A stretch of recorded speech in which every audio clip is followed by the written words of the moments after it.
এই দেখো একটা ব্লু স্টার এসি 1.5 টনের ব্রেকডাউন কল এসছে। তা আমরা এসে মেশিনটা চালিয়ে দেখছি, ইনডোর আউটডোর চলছে কিন্তু ঠান্ডা হচ্ছে না। ওনারও কমপ্লেন তাই ছিল যে মেশিন চলছে, ঠান্ডা হচ্ছে না। তা আমরা এসে যথারীতি দেখলাম, ইনডোর আউটডোর চেক করলাম, পাইপ লাইনগুলো চেক করলাম, লিক নেই। তা অ্যালুমিনিয়াম কনডেন্সার ছিল, অ্যালুমিনিয়াম কনডেন্সার থেকে ম্যাক্সিমাম লিক হওয়ার চান্স আছে। তা আবার তার মধ্যে অ্যালুমিনিয়াম কনডেন্সারটায় হালকা তেল তেল পেয়েছিও। তার প্রেশার তুলে চেক করলাম না, যেহেতু অ্যালুমিনিয়াম কনডেন্সার আছে।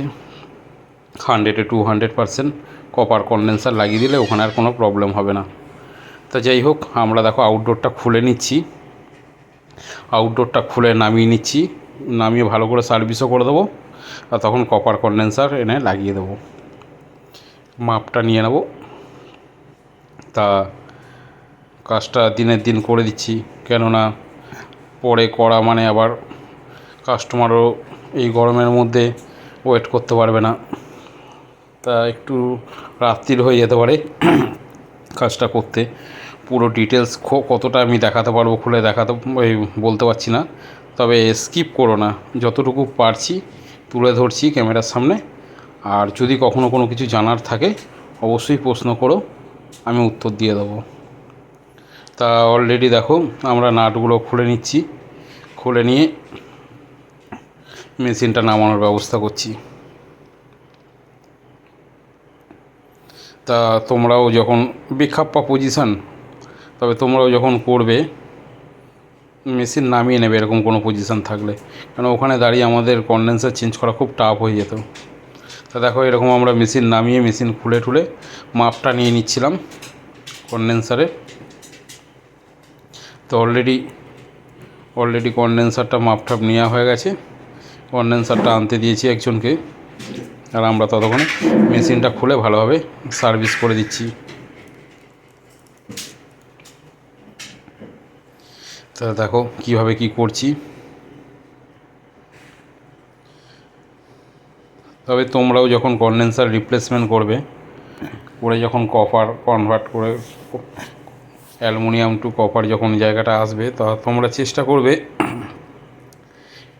যে যেরকমভাবে অ্যালুমিনিয়ামটার সঙ্গে এই অ্যালুমিনিয়াম এলবো সকেটের সঙ্গে যেরকম জয়েন্ট করা আছে, একদম মুখে মুখে কেটে সুন্দরভাবে জুড়িয়ে দেবার। তা এক্সট্রা অর্ডিনারি কিছু করতে যাবে না। অনেকে কি করে, ক্যাপিলারি চেঞ্জ করে। এই অ্যালুমিনিয়াম কনডেন্সার যখন চেঞ্জ করার হয় তখন কপার লাগানোর সময় ক্যাপিলারি অনেকে চেঞ্জ করে। তো ওই সব করে মেশিন আরও বিগড়ে দেয়। তো এইসব কিচ্ছু করতে লাগবে না, অরিজিনাল যে ক্যাপিলারির মাপটা থাকে, অরিজিনাল ক্যাপিলারি থাকে, ওইটাই রেখে দেবে। শুধু কনডেন্সারটা প্রবলেম থাকলে কপার কনডেন্সার লাগিয়ে ভ্যাকুম করে গ্যাস দিয়ে দেবে, আর এক্সট্রা কিচ্ছু করতে যাবে না। তো দেখো মেশিনটা আমরা ভালো করে খুলে ভালোভাবে ধোয়াধুয়ি করে নিলাম।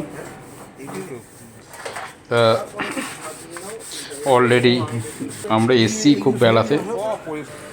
তা এবার দেখো বিকেল অলরেডি হয়ে গেছে। এবার কনডেন্সার লাগিয়ে আউটডোর ওপরে তুলতে সন্ধ্যা হয়ে যাবে, তাও যতটা পারছি করে দেখানোর চেষ্টা করছি।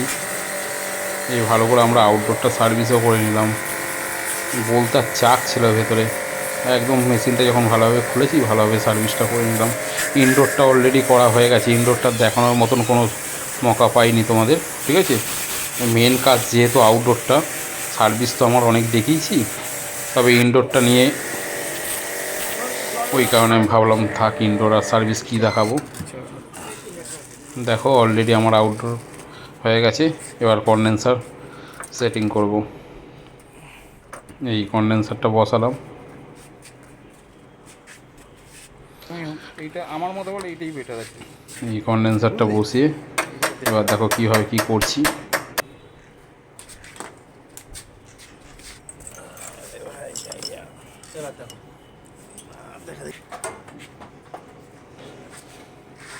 দেখো আমি কনডেন্সারটা অলরেডি ঝালাই করে নিয়েছি, দেখাতে পারিনি ঠিকঠাক মতন, কেননা খুব সমস্যা হয়ে যায়। তো যাই হোক, দেখো এখন ফিটিংসটা করে নিচ্ছি। ওই বলেছিলাম অন্ধকার হয়ে আসছে, একদিনে এরকম কাজ করতে গেলে খুব সমস্যা হয়ে যায়। মাল এনে ফিটিংস করা, মাল নামিয়ে আবার মাল তোলা। তা অলরেডি এইদিকে দেখো অর্ধেকের বেশি ফিটিংস আমার কমপ্লিট। তবে অন্ধকার হয়ে গেছে, তোমাদের ভ্যাকুয়ামটা কীভাবে কী করছি, পজিশানটা বেখাপ্পা পজিশান, আমরা দেখাতে পারবো না ঠিকঠাক মতন। তবে কোনো কিছু জানার থাকলে অবশ্যই তোমরা জিজ্ঞাসা করতে পারো।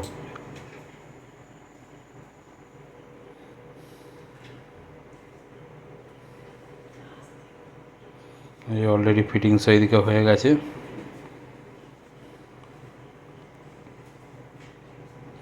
এবার মেশিন তুলে ভ্যাকুম করে তারপর গ্যাস চার্জিং।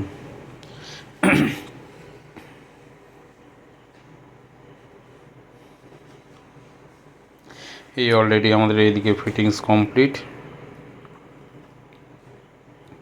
স্ক্রুগুলো সব লাগিয়ে নিলাম। এবার চলো উপরে দেখা হচ্ছে, মেশিনটা তুলে নিই। এই যে অলরেডি তোলা হয়ে গেছে, এবার নাটগুলো সেট করে নিচ্ছি আমরা। একদম অন্ধকারের মধ্যে আমাদের কাজ চলছে।